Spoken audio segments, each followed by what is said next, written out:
خب 3 2 1. خب سلام بچه، چطورید؟ خوش اومد به دومی ویدیو یوتیوب من متینم و اینکه خیلی خوشحالم در خدمت شما هستم. میگم کانفرانس.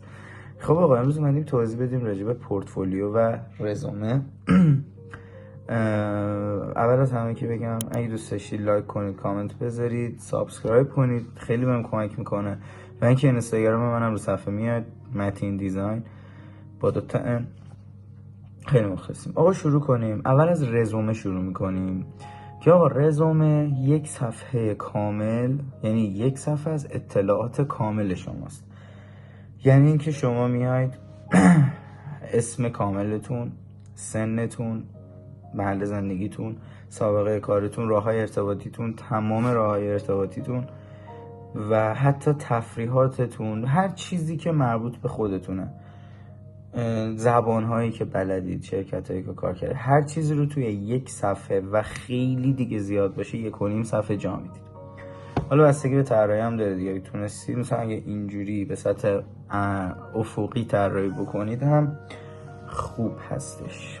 ما درست کنم شکیل خدمت برسم، بقیه رو اینجوری میریم. خب حالا بریم سراغ پورتفولیو. پورتفولیو یک مجموعه از بهترین نمونه کارهای شماست که شما توی اون صفحه قرار میدید. تعداد صفحاتش اصلا مهم نیست، ولی خب بهترین نمونه کار از پروژه های مختلف شماست.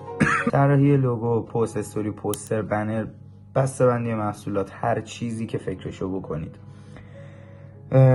میایید میذارید و یک توضیح کوتاهی هم جلوش میدید. مثلا بسته‌بندی برای فلان محصول با الهام از المان‌های ایرانی و غیره. طراحی لوگو برای فلان کافه با الهام گرفتن از جغد و فنجون مثلا. و حالا به پایین. تعداد صفحاتش مهم نیست، ولی الان بهتون در ادامه میگم. شما پورتفولیو رو باید به صورت چاپی و به صورت دیجیتال توی گوشیتون داشته باشید.